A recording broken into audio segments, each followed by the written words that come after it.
Raider Nation, buckle up. There's big news out of Las Vegas, and it's the kind of headline that makes you breathe a sigh of relief. Why? Because the Raiders just dodged a disaster, and most fans don't even realize how close it came. Before we jump into this latest development, let's set the stage. There was a time, not long ago, when the Raiders were seriously eyeing Matthew Stafford as their next quarterback. Yeah, that Matthew Stafford, the one now battling a nagging back injury that's only getting worse. Imagine if Vegas had pulled the trigger. We're talking about a QB with a deteriorating spine, questionable mobility, and a price tag big enough to wreck the team's financial flexibility. That was almost our reality. But thankfully, it wasn't. Now, hold up for just a second. Before we dive into the rest of this story, do us a favor. Smash that like button, hit subscribe, and don't forget to ring the bell so you never miss an update on your Las Vegas Raiders. This channel is where the real Raider Nation lives. Let's move on to the latest news. Instead of Stafford, the Raiders made a smarter, cleaner move: Geno Smith. Yes, Geno might not be the flashiest name in the league, but guess what? He's healthy, dependable, and ready to compete. Stafford? He's dealing with a recurring disc issue. That's not a bruise, it's a long-term problem. And when your spine is compromised, your season usually is too. Now, remember this moment, February 26th. At a Montana ski resort, Raiders minority owner Tom Brady just happened to cross paths with Matthew Stafford. No, it wasn't a formal meeting. No recruiting. But the whispers started flying. Some insiders believed a deal was coming. Thankfully, it never happened. That almost trade might have been the best decision the Raiders didn't make this offseason. Geno Smith may not be the Hollywood star, but for this team, he might be the right one. And that's the kind of smart move that could quietly shape the entire season. Now picture this, Raider Nation. It's the start of August, the season's just weeks away. And instead of gearing up with a healthy quarterback, we're holding our breath every practice, wondering if Matthew Stafford's back is going to hold up. Sounds like a nightmare, right? Thankfully, we're not living in that world, because Las Vegas made the right move and avoided a disaster. The more you look into it, the clearer it becomes. This wasn't just a smart decision, it was a franchise-saving one. Let's talk facts. Take a look at the contracts.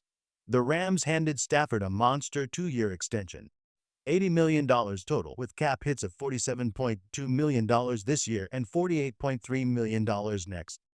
And here's the kicker. His deal includes void years all the way out to 2034. That's over a decade of financial weight for a quarterback whose health is already in question. Now compare that to the deal Vegas gave Geno Smith. Smith comes in with a much lighter price tag, $37.5 million per year, making him the 17th highest paid QB in the league, just behind Stafford. But here's the key difference. Geno's contract has $0 guaranteed in 2027. Translation? If he doesn't perform, the Raiders can walk away. No long-term handcuffs. No dead weight. This is the kind of deal that gives the Raiders flexibility and options. But let's not stop at contracts. Let's talk about what really matters: production.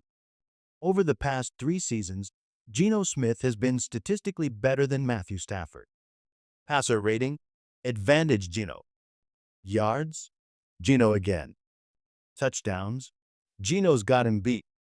And even though Geno has thrown a few more interceptions, his TD to INT ratio is still stronger than Stafford's. And we're not even factoring in the health concerns yet. Geno's durability is one of the reasons this offense has a real shot to stay consistent throughout the season. When you add it all up, cap space, performance, and long-term flexibility, it's clear. Las Vegas didn't just make the right move. They made the only move that gives them a real shot at building something stable, something competitive, and something that doesn't rely on hoping a quarterback's back doesn't give out. And here's the part that really seals it.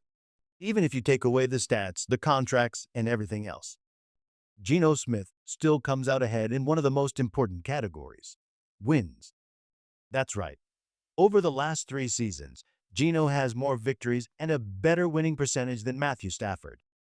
And let's not forget, He's doing that without a chronic back injury holding him back.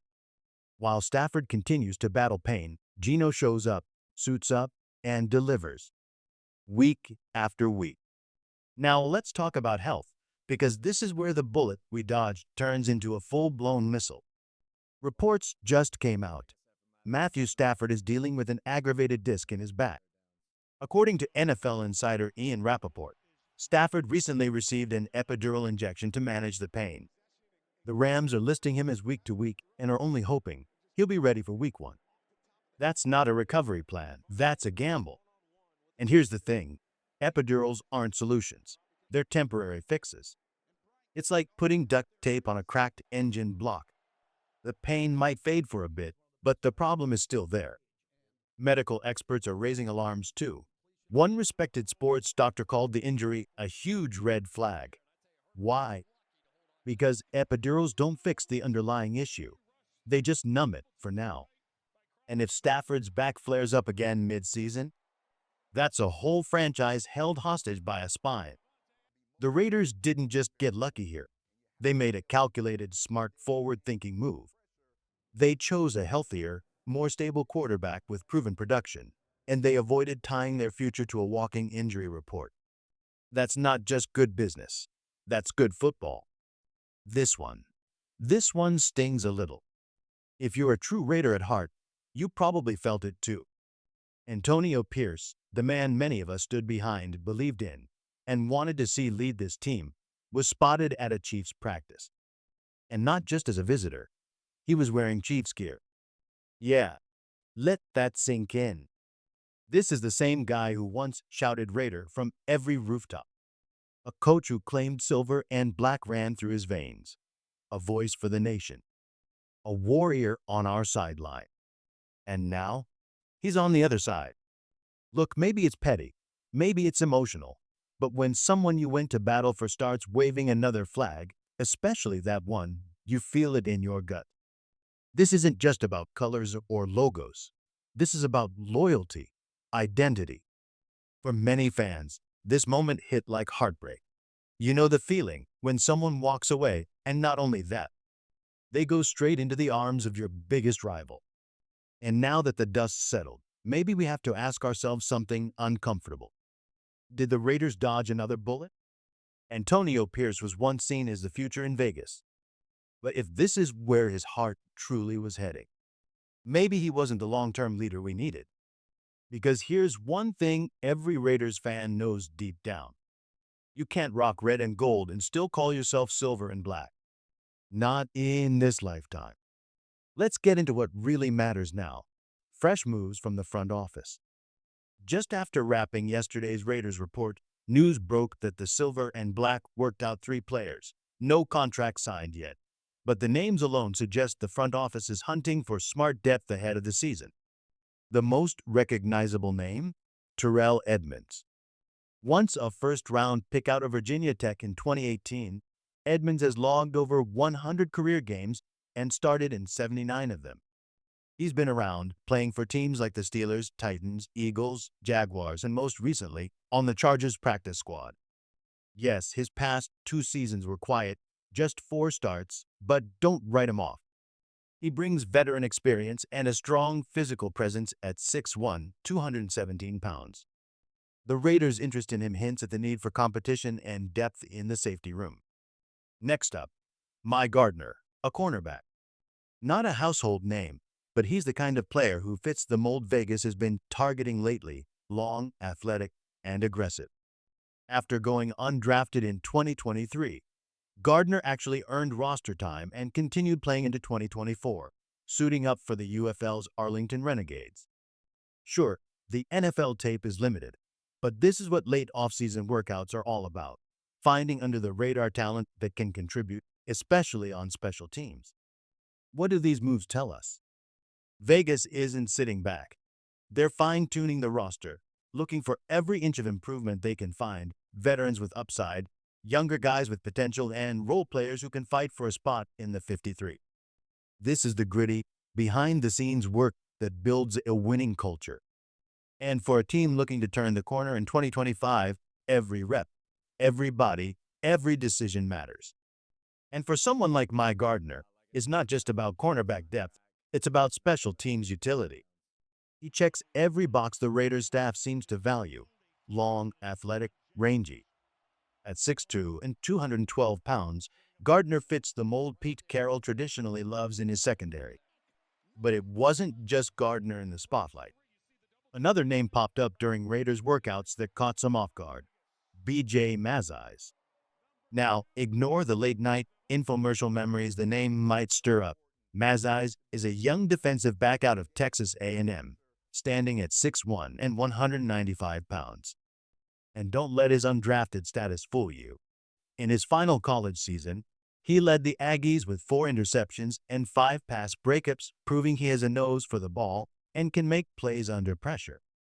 He was briefly picked up by the Philadelphia Eagles as a UDFA in 2025, but was just released on August 3rd, which means the Raiders wasted no time bringing him in for a closer look. What's even more interesting is the pattern forming here. All 3 players the Raiders worked out, Terrell Edmunds, My Gardner, and B.J. Mazais, have ties to organizations now closely connected to the current Raiders front office. Edmunds spent key years in Pittsburgh, where Brandon Hunt, the Raiders' new personnel executive, got his start. Gardner and Mazais both had recent stints with the Philadelphia Eagles, the same organization Hunt and Anthony Patch were part of before joining Las Vegas. Coincidence? Hardly. This is how modern front offices work. They mine trusted pipelines, identifying players they've evaluated in other systems and believe could thrive under their new regime. And considering recent moves, like the trade of Yokorian Bennett, it's no surprise the Raiders are actively scouting young, versatile defensive backs to reload and retool their secondary. This isn't just camp filler. These are low-risk, high-upside moves made by a leadership group with a clear vision. The message is loud and clear. Las Vegas is evaluating talent relentlessly, turning over every stone to find contributors who fit not just the scheme, but the culture.